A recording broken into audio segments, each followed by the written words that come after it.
welcome back to In Spirit with Missy Reno Smith.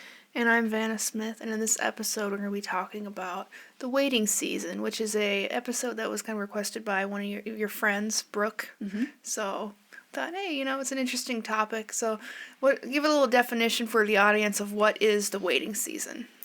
Well, in a general sense, it's when our patience is being tried. Yep.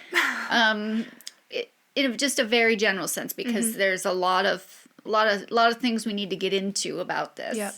And so basically, if you are having to be really patient about anything, Yep.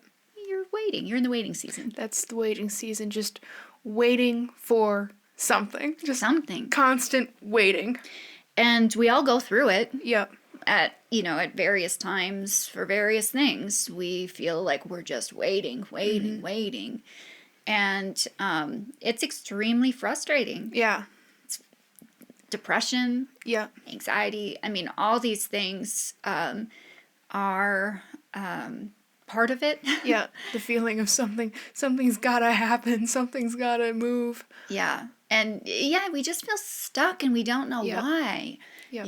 Like, what is going on? Why am I still waiting, God? We're pleading with God. God, please. Yeah.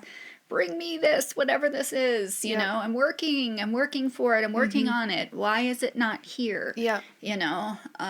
People, feel this way about relationships if they're waiting for their person. Yeah.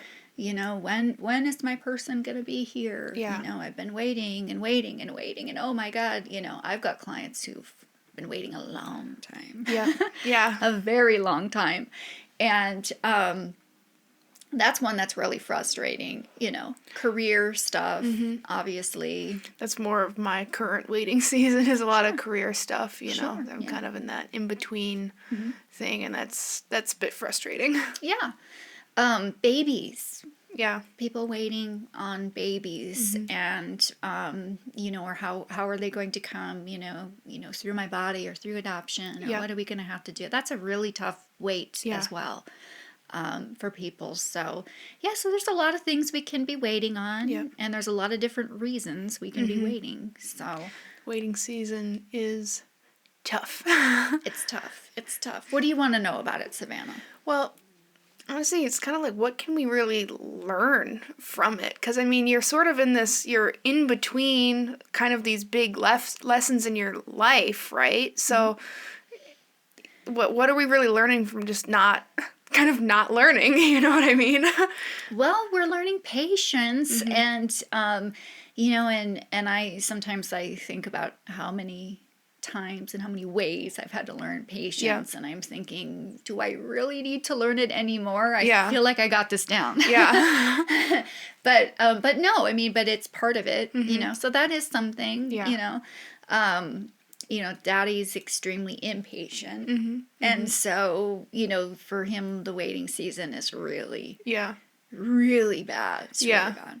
Or probably mostly just always feels like a waiting season. Yeah. Well, just life in general feels like a waiting season for him. But I'm actually, I don't know, I'm pretty good at patience now. Yeah, I'm also a very patient person, but sometimes when it's been going on a little too long, it's uncomfortable. Yeah.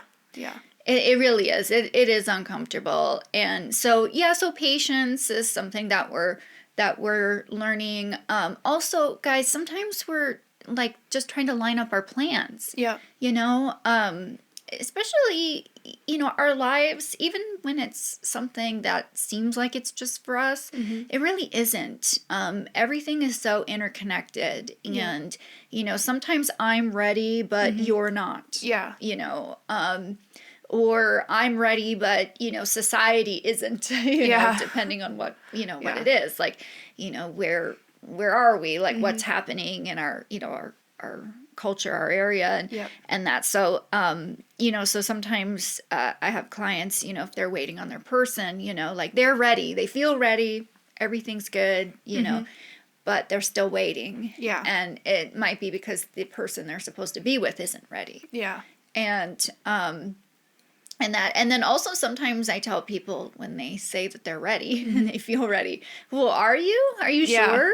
Because God can send something your way, and then you realize after whatever that is that happens that you learned from it, and then now you're ready. Yeah. So, so sometimes we think we're ready, but we're not. And so we can say that all day long, but, then God comes in and teaches us otherwise. Yeah. So, so sometimes it's that. Sometimes we're, just waiting on somebody else, or really we're just waiting for another lesson that's going to get us ready for what's next. And waiting on another person, I think, is kind of, it's got to be, I don't really think I've experienced that in my life, but that's got to be like the most frustrating thing if you're waiting on a relationship or waiting on a child to have a baby. That seems like probably the most frustrating, just because, it's almost like it's not necessarily you sometimes too with the waiting season, that it's something else. It can be so out of your control, and you just feel so stuck in that, there's nothing you can do. But, and even when it is that, but gosh, you're still learning, you're still experiencing, you're still growing. Make the most. That's what I tell my clients. Like, make the most of it. Yeah. Okay, you feel like you're waiting. Okay, what are you going to do in the meantime? Yeah. If it's about a relationship, well, maybe, okay, well, just keep dating, obviously you need to just be open and ready for your person to come in. So keep dating, getting to know people, and just enjoy the experience of getting to know new people. Or why don't you make the most of that independence time and do the things that are harder to do when you're in a relationship. Enjoy all the money that's still in your pocket that you're not spending on someone else. Enjoy your time alone in your house, with no one else like being loud or making something, whatever. You just get peace and quiet. Find ways to make the time pass easier. And show God that you're still learning. Yep. That you are excited for what's coming, but you also know how to make the most out of now, which is, I think, an important thing for all of us to know how to do. I also think anytime we're learning something new, it's an affirmation, life affirmation. And so if you have time because you're waiting on something and you've got time to fill it. Yeah. Put something in it. You're not saying, God, I'm too busy for what it is I want. God's aware of what you want and what you're waiting on. But then you're showing, I want to get the most out of this life, and so I'm going to use every moment I possibly can. Yeah. So learn something new, take a class, I don't care, start a new hobby, travel, you know, I don't know, do whatever it is you want to do. Especially if you're, waiting on someone else and you're single, travel is probably the best thing you could possibly do. That's what I would do, just because, you got more money to spend on yourself, treat yourself to like a fancy little dinner or something, just be alone for a little while, and kind of, I guess, make you appreciate when things are moving a little bit more too. Sure. When you kind of just sort of are like patiently waiting, and then finally when something's happening, you'd appreciate it a lot more. Yeah. But are there things we can do that would actually just like cause the waiting season to be over? Like if you've just sort of, it's been happening for so long and you're really done with it. You feel like you've done everything to, pass the time. Maybe, you've done all your suggestions. You've started a hobby. You've done all this. You've felt like you've learned and experienced the patience. Is there anything you can do that would make the waiting season stop? Push whatever's supposed to come next. Make it happen. Force it, yeah. Gosh, it really depends. I mean, it depends on what it is that you're currently waiting on. Yeah. And that, I mean, you can change it, change your mind, change your direction, and then just sometimes then that forces things through. Sometimes people need to forget about what they're waiting on too. Yeah. Just completely forget. Yeah. Just stop trying. Just stop. Stop trying. Give up. Give up on your dreams. Stop trying. It's not so much about giving up on it, but you're just like, I'm not going to force it. Yeah. So rather than like force it to happen, you're not forcing it, and then it happens. Yeah. Well, there's so many stories about that. Like we hear about all the time. You know, we hear about couples who were waiting a decade to have a child, and they're going to bring a child in through adoption, and they get this amazing child, and suddenly they're pregnant. Yeah. And that, I mean, like things happen like this, you know, you just take the stress away, stop, and then just see where God takes you. I don't know. I mean, when I feel too inner focused on myself, I start focusing on other people. Yep.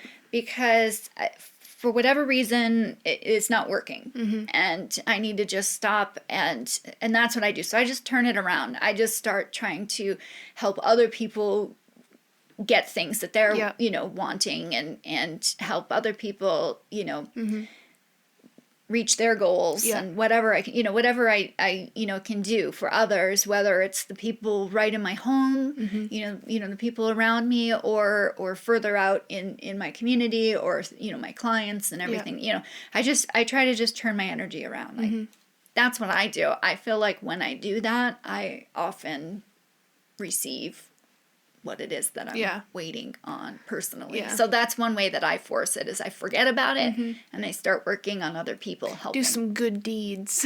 Good deeds. Good works. And that's just, you know, I don't know, that works for me sometimes. It doesn't work every time. There are times where we feel like we're waiting, and really you have your feet dug in the sand, and you're stalling. Yeah. Sometimes that's hard to see that we're doing that. So, like, I get clients, you know, they come in and they're like, why isn't this happening for me? And it's like, well, okay, well, hold on a second. You're standing there with your arms crossed, and you're not moving. You know? You look stuck to me. You don't look like you're waiting. You look like you're stuck. And that. So sometimes we're stuck and we can't see it, and we need to figure out what that is. Yeah. That's a long process, depending on depending on what they're going through. No, I mean, you know, it tends to be some sort of spiritual trauma release issue. You know, we tend to start looking at this life, and if necessary, we'll look at past lives, and that if we really can't find it in this life. So I don't know. There's just a lot of things that can have us in that space. So I wish there was this prescription I could give. Yeah. Like, just do this. Yeah. And then it's over.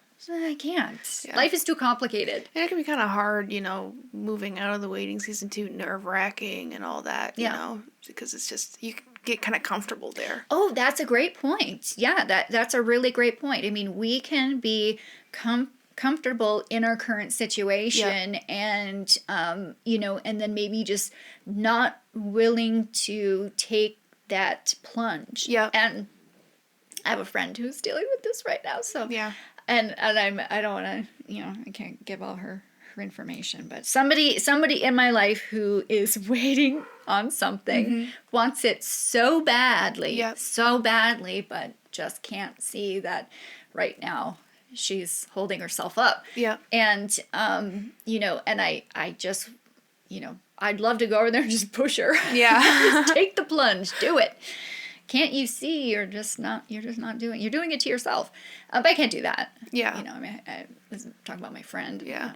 And sometimes I think we all kind of do that, you know, we get so comfortable where we're at, and then moving forward is just sort of like scary. Yeah. It can be scary. It can just seem, you know, just annoying too. You're like, oh, I have to get out of my comfort zone. And, you know, so it is really easy to dig your feet in. I think it's important that everybody have somebody in their life, though, who can tell them that. Yeah. You know, like, Daddy tells me. Yeah. Oh, my God. He's the gas, you're the brake. Yes, yeah. And so when he forces me to step on the gas, I mean, I'm pouting, dragging my feet the whole way. I'm like a toddler. Like, you're going to go kicking and screaming. Yes. And I'm like, I get so angry. So angry. And but then I get through it, and then I'm like, oh, okay, yeah. It was me. It was me the whole time, and I just needed to do it. And then I feel good, and then I'm grateful for him, and but then the next time he needs to do it, like it's just as bad. Yeah. It's just I don't learn. Yeah. So I'm just as annoying and just as angry and kicking and screaming and everything. I mean, that's just me. But so everybody needs somebody in their life who can say, hey, wait a minute, this is what you're doing. Yeah. And I really do. I try to do that for people, like clients and friends and family and everything. And I really do. I try to do it, but I think there's something about your spouse kind of being able to do maybe a little bit more sometimes, I think, than we can do with other people. That's why opposites attract, and, it's good to kind of have someone who is different than you, someone's got to be the gas and someone's got to be the brake, Well, yeah, and in our situation with Daddy, like there are times where he wants to jump too quickly, and he needs to stop and look around and see what his circumstances are. So we really do complete each other, in that way. But I mean, talking about this though, he really has the upper hand, and because he's willing to take more risks and to kind of help me take more risks and everything. So if you don't have somebody who makes you really uncomfortable in that way, find somebody. Yeah. You need someone who makes you uncomfortable. Yeah. I mean, I think it's important if we surround ourselves by only people who, they're like an echo chamber and they don't help us move forward, that sometimes that is helpful to just have somebody there to hold your hand in a way. Yeah. They can't do it for you, but they can help you. So sometimes, God works through everybody. And so sometimes God kicks us out of our comfort zone through the people around us or even strangers. I mean, there's so many ways that God can work and do that. But, so if you're waiting and, maybe you need to take a really good look around to make sure that you're not stalling. Yeah. Make sure you're not stalling and make sure you're not stuck. Because I think people are more likely to be aware when they're stalling. Yeah. But sometimes when we're stuck, people don't fully, like they get that they're waiting and they're feeling stuck, but they don't really get why or what it is. And sometimes we need help with that. And I guess that could be another lesson from the waiting season too, is not quite realizing that it is you partly, you know. Yeah. So it's not just learning patience, but realizing that, your role in it as well. Right. Yeah. Right. Because we all do. And so, and for that, you can talk to somebody like me. Not that everybody who does what I do focuses on that, specializes in it. It's just something that I do. Yeah. It's something because I deal a lot with life purpose and soul purpose and everything. So the waiting game tends to be something that I see people for. So it's one of my specialties, not to say that everybody, would have the same knowledge in that, but you can come talk to somebody like me, or therapists even, right? Like, cause I deal with the spiritual side. So, certainly, you have that option as well. And, just taking a look and praying and asking God to show you. Yeah. Like, okay, God, what's going on? Just show me, why is this taking so long? What do I need to do? Where do I need to go? And hopefully you'll feel like you'll get an answer, right? From God, from your own guides and angels, whoever you're talking to. And, but if you don't, it's still, it's frustrating because you feel like you're not getting anything, or you're feeling like, it's like, it's just around the corner, and that. So, but in those cases though, really, I really think you need to just change up the energy. Yeah. Do something different for a while. And my next question is, are there kind of like certain periods of our life where we're more likely to be in the waiting season? Just because, I feel like there's been certain times in my life, say like kind of when you're young, I feel like me and everyone else, there's been certain periods where I've kind of seen that everyone around my age group is in a waiting season. And then I've also seen from like your clients too, that people who are maybe like in like their later 40s, early 50s, they almost always seem to be like in some sort of waiting season, like they're waiting for something to happen. Yeah. So there's certain periods of our life where we almost always get in the waiting season. Yeah. Okay. So obviously just, milestones, regular life milestones that we all kind of go through. We can be waiting on any of those things, right? Feel like it's, supposed to be here and it's not here yet. Yeah. And so we tend to see a lot of similarities, with people. We all experiencing similar things in that. I do think like there are certain time periods for men. I tend to see them in their 40s. For women, I tend to see them in their 50s because there's something about men, their 50th decade.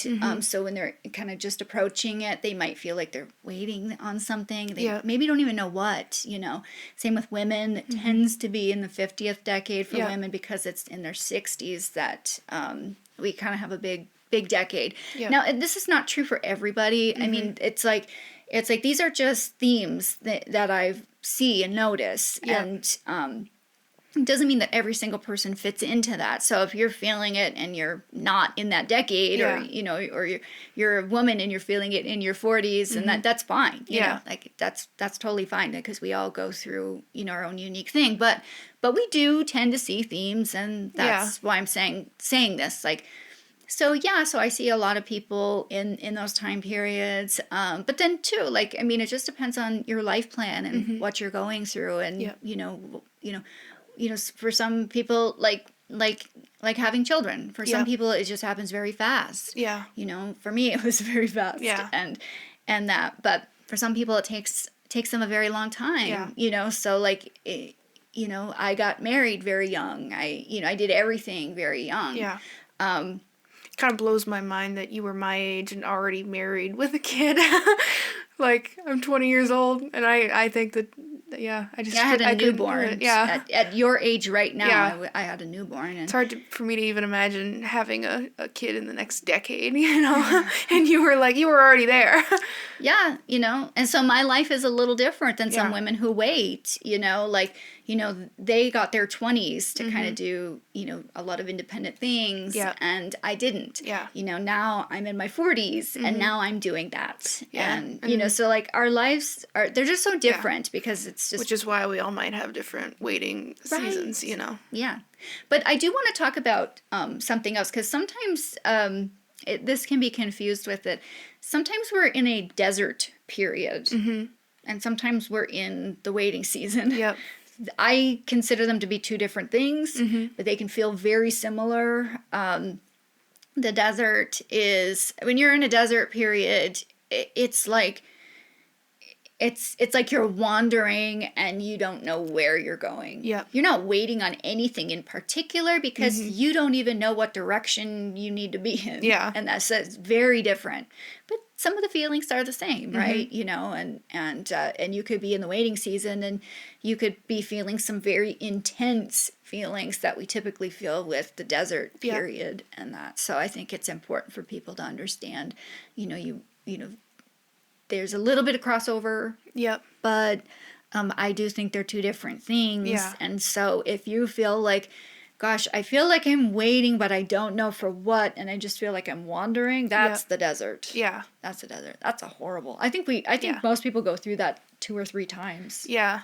And that's frustrating. It's extremely frustrating. It's very depressing.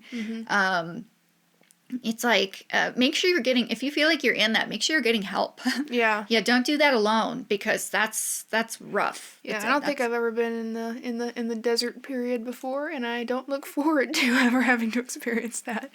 And unfortunately, you may, because a lot of people do at some point. But, what's great about that is it can last however long it needs to last. Yeah. So I always say you can force yourself out of that. You know? It can lead you in a new direction in life. Something. Yeah. Sometimes when we're in that, we just have to pick a direction and go. Yeah. I don't care if it's the right direction. Just pick. Just go somewhere. Yeah. I mean, if you're lost in the desert and you're looking around and you go, well, I'm not seeing any signs of life anywhere, you just kind of have to just go. Just going to go west. don't know what's there, just might as well, you know. Yeah, just pick a direction and go in life, and then just let God guide you back on course. Yeah. You know, if it was the quote unquote wrong direction, which it can't be wrong. Yeah. But if you need to be going in a new direction, God will just lead you. But if you're not going anywhere and you're just standing and that, so yeah, so I don't know. I think it's important that people understand that there is a difference. Yeah. And you know. But yeah, don't do that alone. Make sure you have help. Yeah. Make sure you're talking to somebody, even just your friends. And don't be in that yuckiness all on your own. It's gross. I've been through it a couple of times myself, so I know it's not frustrating. Fun. Yes, it is very very much so. So if I'm in the desert or I'm in the waiting season, what should I do? So I think just the best thing for to try for anybody is just to mix things up. Yeah. Mix up the energy. Change things up. Do something different. Put your focus somewhere else, or just on a different method. If you're trying something and it's just not happening, and you just keep pushing that same button. Find a new button to push. Just change up the energy, mix things up, and have fun, laugh. Find things that bring you joy, so that you're not so focused on whatever it is over here that you feel like you're waiting on. Yeah. Well, I think that's all the time we have. Thank you for joining us. Before we go, actually, before we go, I do have something to say. So I now have online scheduling on my website. Now, it's taken me a long time to get here. I know people have been doing this for decades now. My schedule has always been very strange, very difficult for these things to handle. And now I feel like I have one that can. So if you want to schedule, if you want to book, just go to MissyRenoSmith.com.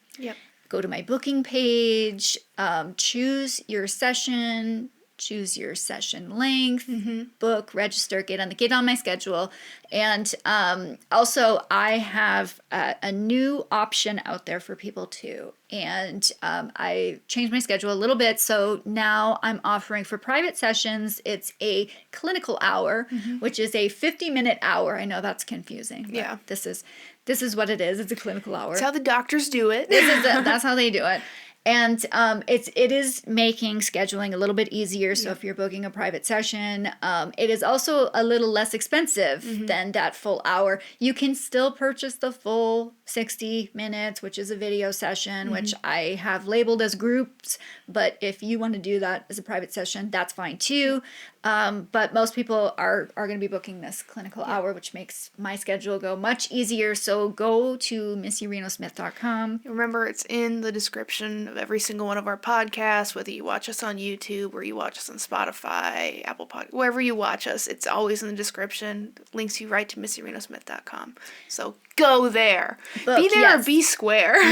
Yes. And I have more time. I have a little more time now. So so right now my schedule is opened up a little bit because I've added new hours too. Yeah. So. And it's really helpful with our new current scheduling the podcast too every other week. So you have more time to fit in some readings and work on your artwork. So I do. So yeah, and I'm so excited for new clients. So if you're watching or listening and you're thinking about booking, please book. I want to meet you.